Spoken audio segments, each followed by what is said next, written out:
ब्रेकनंतर बघूयात काँग्रेस नेते विजय वडेट्टीवार यांनी मनोज जरांगेंवर निशाणा साधलाय। जरांगेंना प्रत्येक ठिकाणी बोलायची गरज नाही। संतोष देशमुखांबद्दल घडलेली घटना भयावह आहे, मात्र त्या घटनेला समाजासोबत जोडू नये असं म्हणत त्यांनी जरांगेंवर हल्लाबोल चढवला। दरम्यान वडेट्टीवारांनी केलेल्या टीकेला आता मनोज जरांगेंनीही प्रत्युत्तर दिलंय।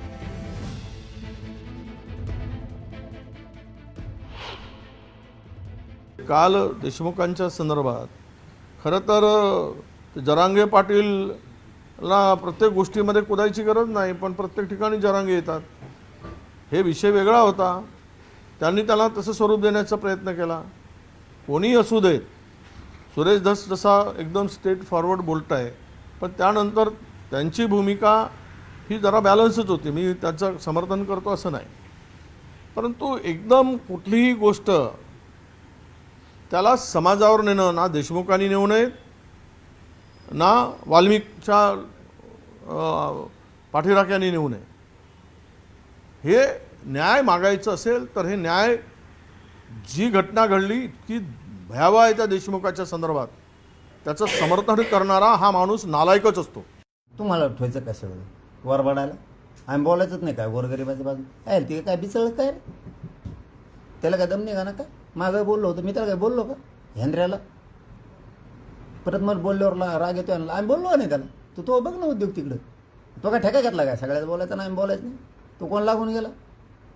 का बोलायचं नाही? गरीब शेतकऱ्याच्या बाजून बोलायचं नाही, दलित मुस्लिमाच्या बाजून बोलायचं नाही का?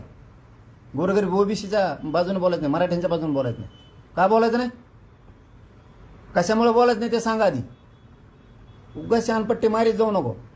इथं आमच्या हाला आम्हाला माहिती आहे, मेले 4 पोरं आमचे, देतो का आता तू? माकडं उठते तर बोलत येतं कोणकडे बी। आम्ही धर्मांतर खपवून घेणार नाही, त्यामुळे महाराष्ट्रात लवकरच धर्मांतर विरोधी कायदा आणू असं वक्तव्य मंत्री नितेश राणेंनी केलंय। महाविकास आघाडीच्या काळात राज्यात अनेक लव जिहाद प्रकरणं झाली आहेत, मात्र आता राज्यातील महिला मुलींना सुरक्षित ठेवण्यासाठी धर्मांतर विरोधी कायदा आणणार असल्याचं नितेश राणेंनी म्हटलं। प्रेमाच्या नावाने हिंदू बहिणींशी बोलायचं आणि मग तिचं धर्मांतर करण्यासाठी प्रयत्न करायचा, जोर जबरदस्ती करायची, तिला मारून टाकायचं, तिचं आयुष्य खराब करायचं, ही सगळी नाटकं आता आमच्या महाराष्ट्रात चालणार नाही। थोडा वेळ थांबा तुम्ही। आपल्या राज्य सरकारच्या माध्यमातून आपल्या राज्यामध्ये देशातला सर्वात कडक धर्मांतर विरोधी कायदा आम्ही तुम्हाला आणून दाखवू आणि आमच्या सगळ्या हिंदू बहिणींना सुरक्षित करून दाखवू। भाजप नेते किरीट सोमय्या उद्या मालेगाव पोलीस स्टेशनला जाणार आहेत।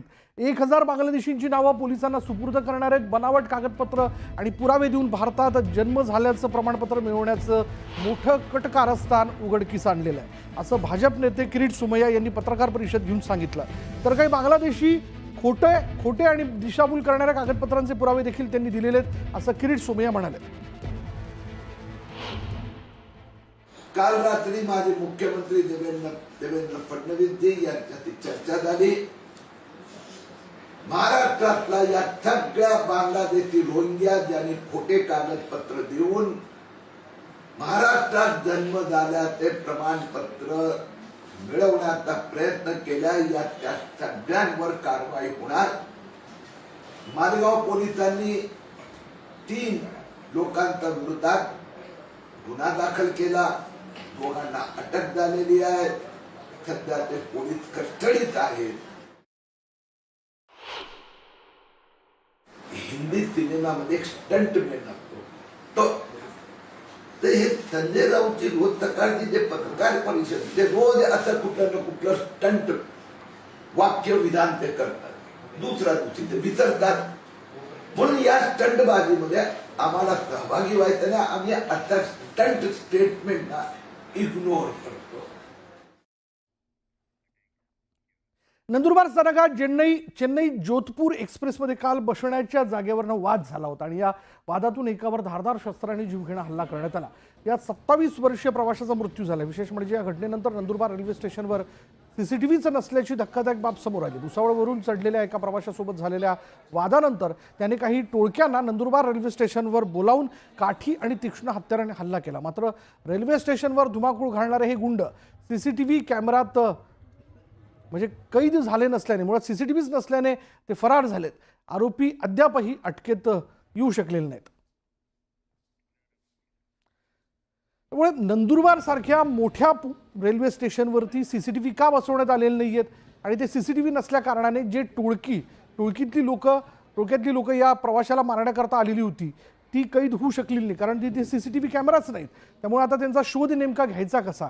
आणि अजूनही म्हणजे ज्या प्रवाशाचा 27 वर्षीय प्रवासी हा तरुण प्रवासी होता, ज्यावरती जागेवरती बसण्यातनं वाद झाला आणि त्या सगळ्या ह्याच्यातनं दुसऱ्या प्रवाशाने आपल्या सहकाऱ्यांना, ज्यांना आपण म्हणूयात की त्याचे मित्र असावेत, कोणी गुंडा असावेत, जी टोळकी तिने बोलून घेतली होती नंदुरबार स्टेशनवर, ज्यांनी या 27 वर्षीय प्रवाशावरती तीक्ष्ण हत्यारांनी वार केले, ज्यात या प्रवाशाला उपचाराकरता देखील बाहेर नेण्यात आलं, पण उपचारादरम्यान त्याचा मृत्यू झालेला आहे.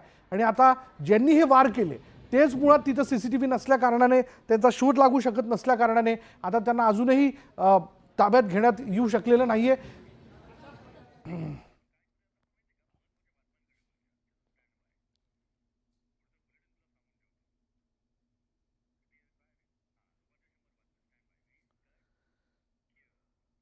आणि आता एक नजर महत्त्वाच्या बातम्यांवर. महत्त्वाच्या बातम्या. प्रायोजक पुष्कराज रागी डिलाइट्स, महाराष्ट्राचं लाडकं आणि नंबर 1 नाचणी सत्व.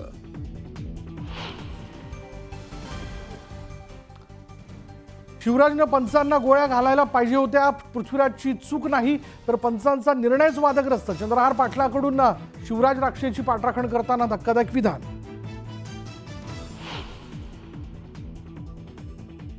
महाराष्ट्र केसरी स्पर्धेत दुर्दैवी राजकारण, माझ्या तालमीतील पैलवानांवर अन्याय, राक्षेविरोधात दिलेला निकालच चुकीचा, अर्जुन पुरस्कार विजेते काका पवारांचं वक्तव्य.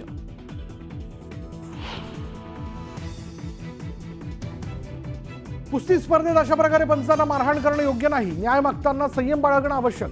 कालच्या कुस्ती स्पर्धेदरम्यान झालेल्या वादानंतर उपमुख्यमंत्री अजितदादांची भूमिका. अंजली दमानिया उद्या मुख्यमंत्र्यांना पुरावे पाठवून मोठा खुलासा करणार, तर येत्या शुक्रवारी भगवानगडावर महंत नामदेव शास्त्रींची घेणार भेट.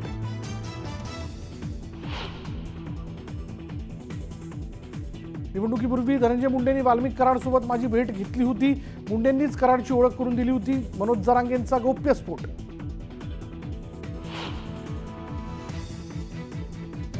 मराठा आरक्षणासाठी कुणी आत्महत्या करू नका, मुख्यमंत्र्यांना आणखी किती बळी हवेत, मनोज जरांगेंचा मुख्यमंत्री देवेंद्र फडणवीसांना थेट सवाल. बाबा सिद्दीकी हत्या प्रकरणातील आरोपीचा मकोका कोर्टात धक्कादायक खुलासा, पोलीस कोठडीत असताना दिलेला जबाब हा जबरदस्तीने घेण्यात आला, शिवकुमार गौतमचा कोर्टात आरोप. महिला मुलींना सुरक्षित ठेवण्यासाठी महाराष्ट्रात लवकरच धर्मांतर विरोधी कायदा आणू, मंत्री नितेश राणे यांचं वक्तव्य.